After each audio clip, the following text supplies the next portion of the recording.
Good afternoon. You are listening to Transformation Highway. Thanks so much for being with us this afternoon. I've got live in the studio with me, Jackie Powell. Jackie Sue Powell is a certified yoga instructor based in Santa Cruz, California. She began practicing yoga in 2010 in Guatemala. Jackie's goal is to take yoga outside the yoga studio and make it accessible to everyone. She thrives teaching yoga in diverse settings such as health and community centers, schools, offices, and stores. She's taught free yoga around the world, including France, Spain, Switzerland, and Palestine, and has loved every moment of that. She currently teaches adult vinyasa, yoga for kids, and chair yoga for seniors in Santa Cruz, Watsonville, and San Jose. On September 30th, Jackie will be co-leading a Healthy Spine workshop at Watsonville Yoga, Dance, and Healing Arts, where participants will learn best practices to prevent and treat back pain. Welcome, Jackie, to KZSC's Transformation Highway. Thank you so much, Silvana. I'm very happy to be here. Thank you for having me. So let's first talk about how you developed a yoga practice in Guatemala. Why were you there, and who were your teachers there? Sure. So I was in Guatemala from 2010 until 2012, and I was there to build water systems in rural villages and schools. And I loved my job there. I had to travel a lot. There was also some stress from living in the country, just given the dynamic of the country and the situation it's in. So one of my best friends there took me to a yoga class in a local hotel that meets every weekend. And I really just fell in love with the practice. It helped me get through some very stressful moments in Guatemala. Back then, there wasn't that much yoga in Antigua, Guatemala, and now there's a lot more, but at the time, it was a group called Yoga Antigua, and I practiced with a teacher named Ray Ishi, and she was... It was a really great introduction to yoga. Moreover, after that, because there is not a lot of yoga, like here you can practice yoga at almost any hour of the day in Santa Cruz, and there it's offered less frequently. So I also started practicing with yoga videos with some more well-known and famous teachers like Baron Baptiste and Rodney Yee, but it was through their DVDs, and I just practiced their one sequence over and over again. So I feel like I had a little bit of practice from actual teachers in a space, but then also a lot of it was self-taught through these videos. So was it you were kind of hooked after the first time, or did you have to sort of stick with it before you started seeing its appeal? It pretty much caught me the first time. But to kind of go back a little further than that, the first yoga class I ever took was several years before that, probably about 5 years before that, in Costa Rica. I didn't know what I was getting into. My surf instructor in Costa Rica took me to a yoga class. It was outside. It was super humid. And I intended to participate, but after the first probably 5 minutes, I realized I had no idea what I was getting myself into. I watched them the whole time, and in my opinion, at that moment in my life, I was watching people do acrobatics. And so I feel like some people have that same experience. They might not go to the right class the first time and write off yoga. So I think that was my first experience. I saw it. I was like, wow, this is not for me. But then I had a friend take me to a class that was more suited for my level and my ability. So you've just hinted at the different types of yoga classes, and that perhaps people might have gone to the wrong one the first time. So I think maybe that's a good message to send out to potential practitioners, is to maybe try a different yoga class. But is there a particular yoga practice that you are finding maybe more appealing than others, or maybe more appealing at the moment? Has it evolved for you? Like from when you started in 2010, was there a particular practice you felt more compelled to, and you have a different practice now? Definitely. It's a good question. My yoga practice has evolved a lot. It started mainly after the initial introduction of understanding the base poses, it evolved into being very interested in power vinyasa yoga. And then I was injured and I had to take a step back and be more gentle with my body. And so there are so many different types and forms and names that people put on yoga. Most of those practices are based in a very similar tradition. Many of the poses are the same. They're just taught in different ways or at different speeds. My personal yoga practice has evolved depending on what I need at a certain time, and that's what I suggest for everyone is try out different classes, try out different teachers, and try out different styles. There's so many options out there. I can't remember the name, but there's a yoga. My friend calls it lazy yoga because it's very therapeutic. It's very like you're in poses for a long time. Do you know what that one's called? Yes. So what's that one called? There's quite a few ones that you could coin as lazy yoga. One would be yin yoga, which you're holding postures for a long amount of time. You're typically always laying down on the floor in some type of position and holding the postures from 5 to 10 minutes. I personally actually find that practice very challenging to hold one posture, even if it is a restorative posture, for several minutes. There's also restorative yoga where you don't have to hold it as long, but you're moving through gentle poses and you have bolsters and pillows and blankets helping prop you up. And then that's the one I've done. Yeah, restorative yoga. I love that one. And then there's also, I was thinking about this last night as preparing, and one that you actually don't see that much here in Santa Cruz, but there's yoga nidra, which is sleeping yoga. And it's actually no asana, it's no posture. You're laying down on your back or in any way that you feel most comfortable lying down. And the teacher guides you through a meditation practice, and it's a body scan followed by some directives for your meditation. So it's a way to deeply awake kind of sleep where you're tuning into your body in stillness. What's that one called again? Yoga nidra. And so that I've never heard of that. That sounds exactly what I'd love to do. Yeah. But you haven't seen it here in Santa Cruz then? I haven't seen it advertised as just yoga nidra. It's interesting, actually. I came here from D.C., Washington, D.C., and you can pretty much find a yoga nidra class in every studio, more or less. A lot of times here you find teachers tacking it on to the end of a yoga class. So like an extended shavasana, final rest, that's more than just 5 or 10 minutes. Instead, it's maybe 15 or 20 minutes with a long guided meditation. And that would also be considered yoga nidra. My friend has a t-shirt that says, I've never met a shavasana that I didn't love. That is probably my favorite pose as well. Yeah. There's something about the way you can just sort of release and decompress and just standing still, on your back. It's just incredibly therapeutic. Definitely. And that's how I would say most people feel, but also when we were being trained to become yoga teachers, and you hear this often, that for some people, Shavasana is the hardest pose of the class. So that's the part of yoga that I love, and being aware that not every student is having the same experience at the same time, and adjusting my teaching to try to help and guide each student to get what they need out of the practice, but still feel comfortable and safe through the entire process. So what would you tell someone who's maybe new to yoga, who is perhaps intimidated by the pictures they've seen in magazines about the practice? I mean, I know when I was first trying to think about yoga as a practice for myself, that the pictures for me in the yoga magazines are quite intimidating. And I thought, I will never be able to do these poses. What kind of words of advice would you give for someone who might be intimidated by that kind of imagery? The first thing I want to say, and I think it's probably said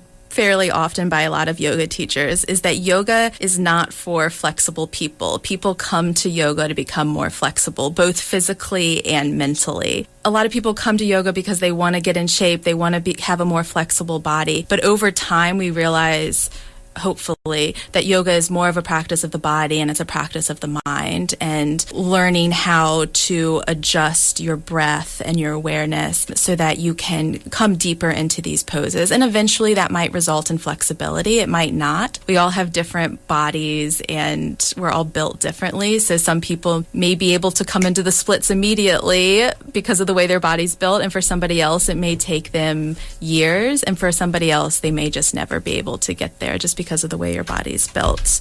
Another thing I would tell to people who are intimidated by yoga is to kind of what we were talking about before, find a style that works for you. So coming back to my experience in Costa Rica and me just sitting there and watching these people and thinking this is a crazy practice of acrobatics. Well, there is acrobatic yoga and there's also sleeping yoga. So there is everything in the spectrum, and try different styles until you can find the right style and the right teacher that's for you, because all teachers have different ways of approaching their class and messaging, and some chant, some sing, some don't use music, some listen to Justin Timberlake. It's such a range. So you can dabble around until you find what's the best fit for you, and always take a friend with you. I think that helps make it a lot less intimidating. I've never associated Justin Timberlake with any kind of yoga practice, so that is news to me. But I think the point about teachers is really critical because I feel like I have become more serious in my practice because I found a teacher that's working for me. And it took me a long time to finally find the teachers that work for me. But I think there is something about not giving up the search because I'm like, I know there's something here that I just need to find the right fit. Definitely. I think the teacher is very important. And I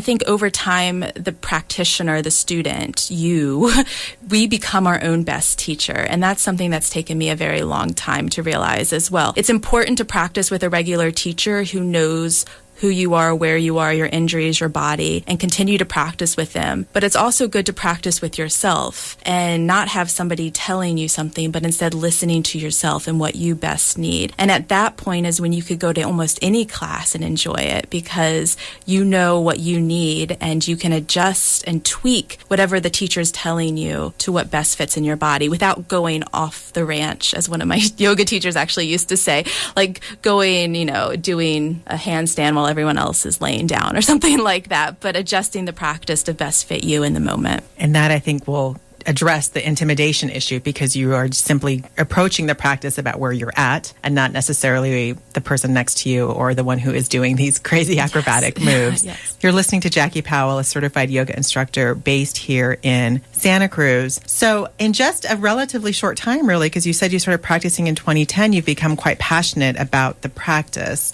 What is driving this passion and what yoga, personally, the practice is doing for you, maybe emotionally or spiritually or and even physically?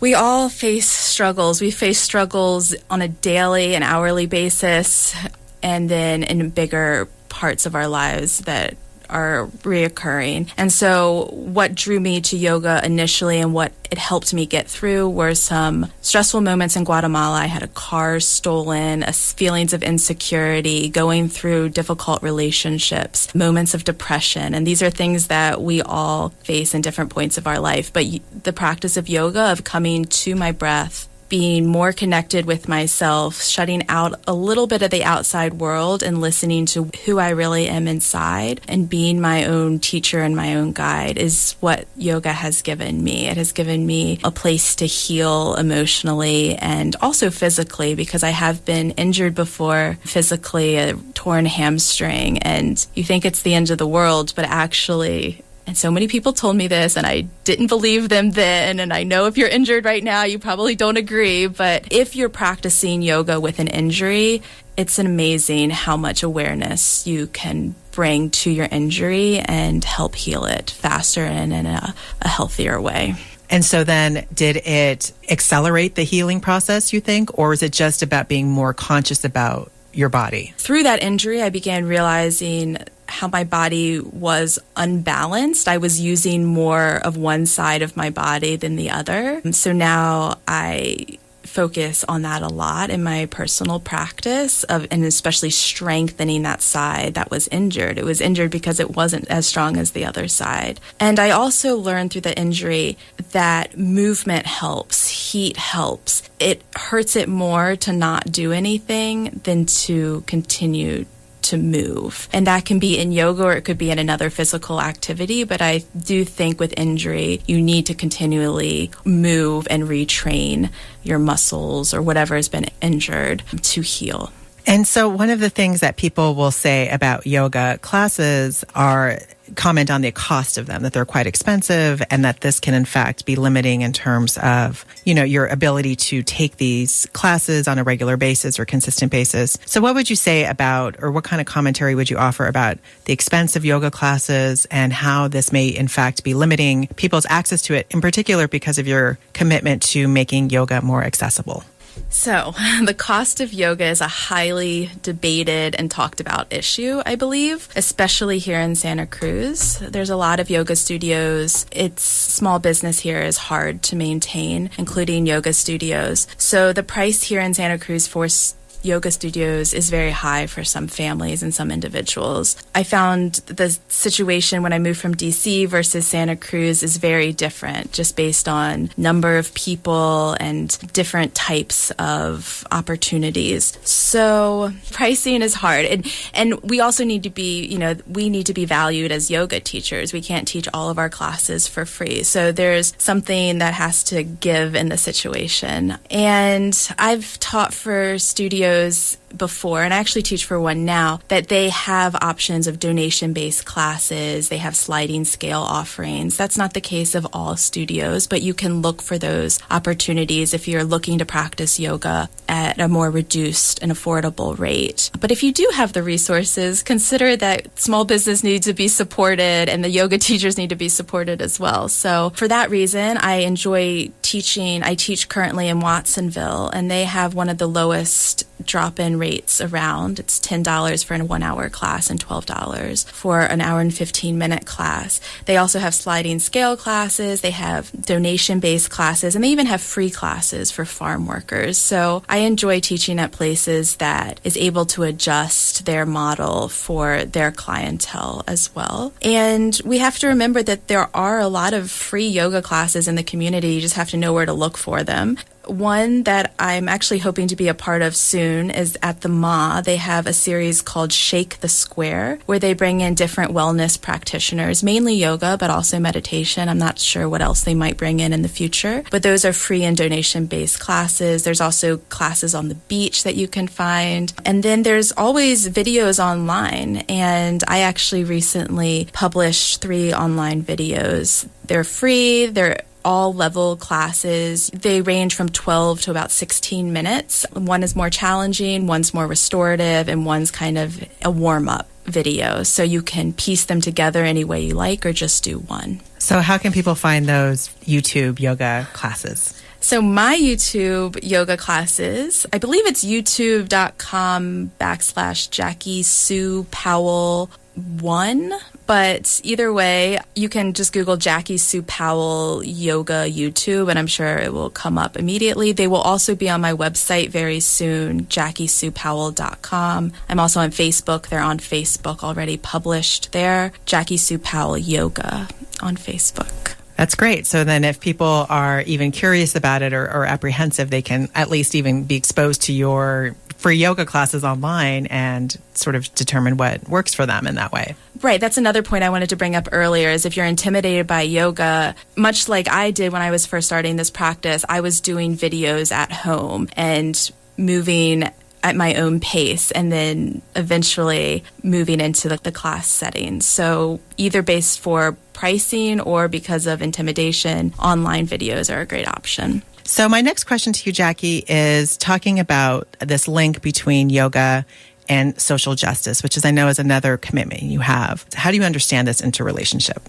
So the idea of yoga and social justice first came to my attention mainly in my first yoga teacher training in Washington, D.C. And in D.C., there's a very large population of activists, given the nature of the city, and that was true also in my teacher training group. So because of that, the woman who organized our teacher training, she invited in a local teacher, activist, and studio owner who has made it her journey to connect yoga with social justice issues in DC. So it was through that afternoon with that teacher and doing some brainstorming and reflecting that it clicked for me that yoga doesn't need to just be in a yoga studio and it doesn't need to just be in a gym, but yoga can be for everyone and it should be everywhere. And there are lots of opportunities to do that. And part of my job is to make those connections. So it got me very excited because I've worked in all sorts of communities and places before, and I enjoy interacting with all sorts of people. So it was through the interaction with that teacher that I started my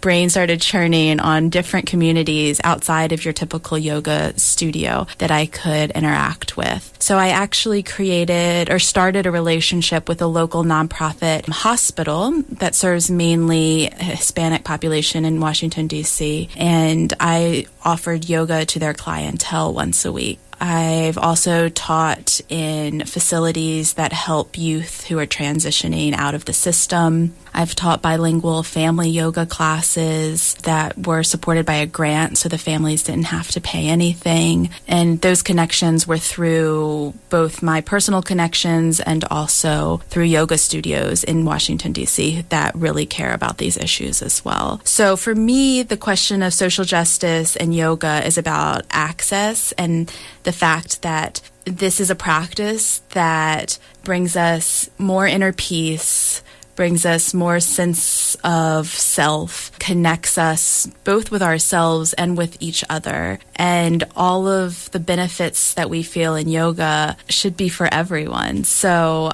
I really enjoy trying to make that part of my mission as well. And here in Santa Cruz, I teach in Watsonville. There's yoga for farm worker classes. I don't teach that class, but I love teaching in a space that promotes those types of classes. Also yoga for cancer classes in the same space, bilingual classes. I teach chair yoga now over the hill in San Jose. I teach in adult day centers over there, so adults who have Alzheimer's, cancer, partially paralyzed, people you think that maybe they can't do yoga, but they can because yoga is very adaptive. So I've been able to adapt it to the chair to bring it to a wider audience. There's also another movement here in Santa Cruz that I'm not part of right now, but I was talking about this interview to a friend and she's on the board and I would love to get in touch with them. That's called the Yoga for All movement here in Santa Cruz. And they not only offer a lot of free and community classes, donation-based, but they also go to the local prison and teach there, and they connect the teachers with the facility. So there's a lot of stuff going on. We just kind of have to look for it. And I think definitely here in Santa Cruz, there's a lot of awareness about this as well. So a lot is happening. You might just not be hearing about it. So it's important to kind of be on the alert and get into those networks if you can. You know, what I love about that philosophy, of course, especially when we're talking about activists and social justice activists in particular, is the first thing I think too many activists do is let go of their bodies and taking care of them because there's so much to be done. And, you know, we're kind of in this hectic political moment where to actually prioritize one's body in whatever resistance efforts are being done is really critical. But I feel like, you know, we kind of get so caught up in everything that has to get done. We're not eating well, we're not exercising, and we're sort of almost injuring our bodies because we're feeling like we can't take any time for ourselves. From activists to a single mom just trying to get through her day, it's the practice of yoga, of slowing down, connecting with your breath, reflecting, and listening is so important to maintain some sanity. That's right, to maintain some sanity. You're listening to Jackie Powell, a certified yoga instructor based here in Santa Cruz. So I know from talking to you and from your website, you've been able to teach yoga in all kinds of communities around the world. Why don't we talk a little bit about how you came to teach yoga, for instance, in Palestine? That really caught my interest. Thank you. Yes, this is one of my huge passions. I took off for 6 months on a little mini sabbatical and traveled through Europe. And in my travels, I was able to create free community yoga in park events. So this predates Palestine a bit, but it was there that I was like, okay, I can really actually go somewhere that I don't know anyone and create events around yoga and people will show up. So I did that in Spain and France, in Switzerland. One of my favorite stories is in the Retiro Park in Madrid. I advertised on couch surfing, and one of those classes, about 15 people from maybe about 10 different countries showed up. And they were all travelers or they were locals. It was a combination. So many languages. It was beautiful. And so that gave me the confidence that when I first ended up in Tel Aviv, and the next day after I arrived, there were sirens and missiles, and there was a military operation against Gaza while I was there. I had no idea what I was experiencing. It was a very tense situation. From Tel Aviv, I eventually made my way to the West Bank, and everything was kind of just shut down because of the situation happening in Gaza. So I went to the local community center. I just walked in, because this is what I would do here. I walked in, I said, I'm a yoga teacher and I would love to offer free yoga classes to anyone who wants to show up. So I taught there twice a week for about a month, and lots of different people came in, and it evolved over time. I learned so much from that experience and teaching in that, especially in that culture that I had never been a part of before. And I can maybe talk about that a little bit later too. And from there, I met people, and somebody invited me to teach a group of 50 teenagers, a mixture of Palestinian and some European teenagers who were there for a camp. And so I showed up at this big gym and tried to teach, and that was my first time teaching teenagers. I had no idea what I was doing, but in retrospect, we have to go through these uncomfortable experiences to learn. So I learned a lot. One woman really loved me and the yoga practice that she was experiencing. So she invited me to her village several hours away, and we got out some prayer mats and hiked into an olive grove and tried to practice yoga at sunset. And I was like, can we really do yoga and prayer mats? And they said that we could. So it was quite an experience. They gave me so much from those experiences, and I hope that, and I know that I was able to give them a sense of peace for even if it's just for a little while in that shavasana. And so that was a really special time for me. So that's kind of incredible. You just walked into the community center and said, I've got this amazing offer for you. And people appeared. Yes, people appeared. It transitioned. It came and went. The first class was the biggest one, and there were men and women. And for me, that's nothing special. But then I realized that the Muslim women there felt uncomfortable. And so then no men came back after that. It was an interesting experience. For sure. Well, really amazing that you did that. Now, were you staying in the West Bank then, or at this time? Yes, I stayed in Ramallah. It was in Ramallah. You were saying something about how an experience you had there you might want to share later. So why don't you share us now what you were alluding to? Right. Well, so from my experiences there, I learned a lot about being a teacher. So I was traveling directly after receiving my first yoga teacher training certificate. So I was still very new to teaching. And so kind of jumping in, teaching people all over Europe and then in Palestine, it was a big learning curve for me. One of the other experiences I had teaching at the community center in Ramallah in the West Bank was one of my friends who was coming every week. We were about to start class, and she said, Jackie, can you wait a minute? I need to fix my hair. And she's wearing hijab, so I don't know what's under her hijab, but she tells me later that she had little clips in her hair that before she was unable to enjoy anything laying down on her back because the clips were digging into her scalp. So she realized she needed to fix her hair before the class. But it's something I would never even think about, because if my hair is bothering me, I fix it. But she has to go to the bathroom and take off her hijab and fix it and then put it back on. So everything I learned there and the people I met, and they were just so wonderful and welcoming. And I grew a lot as a yoga teacher, just kind of throwing myself into those situations. It sounds like you also just sort of grew as a person, right? Because I think being in those uncomfortable, unfamiliar situations can sometimes we sort of can rise to the occasion or we can sink. And so it sounds like you did something pretty special there in that space. Thank you. You're listening to Jackie Powell, a certified yoga instructor based here in Santa Cruz, someone who's very passionate about yoga and has had the good fortune of being able to teach yoga all around the world. Could you talk a little bit more about the classes that you're teaching now in the area and how people can learn more about your teaching philosophies and some of your practice in general? Thank you. So I teach locally at Watsonville Yoga Studios. I teach a kids yoga class at 4 o'clock on Wednesdays. It's for kids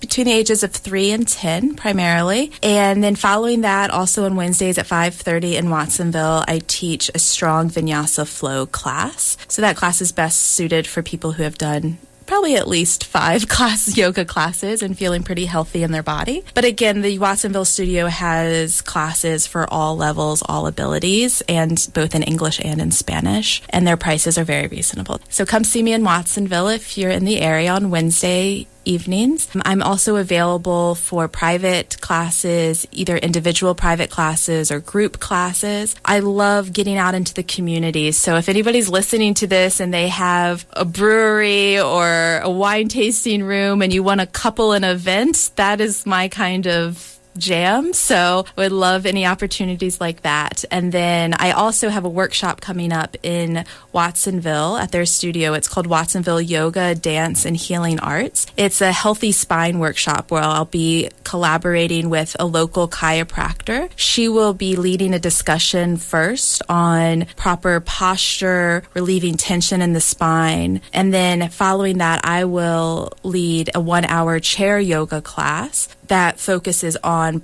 posture, core strengthening, twists to relieve tension in the spine. And so you'll definitely leave with a lot of new knowledge about your back and strengthening and staying more upright. I'm really excited about that opportunity. So that's at the end of September. September the 30th is a Saturday in the afternoon from 2 to 4:30. And you can learn more about that at watsonville.yoga/events-1 is the website. And why don't we give them your website? My website, of course. Thank you for reminding me. My website is JackieSuePowell.com. You can find most of my information there or on Facebook, Jackie Sue Powell Yoga. So that's JackieSuePowell.com, JACKIE, Sue, SUE, Powell, POWELL.com. Well, thank you so much, Jackie, for coming on and being with us for the last hour on Transformation Highway. It's been a real pleasure. Thank you so much for having me. I've really enjoyed this.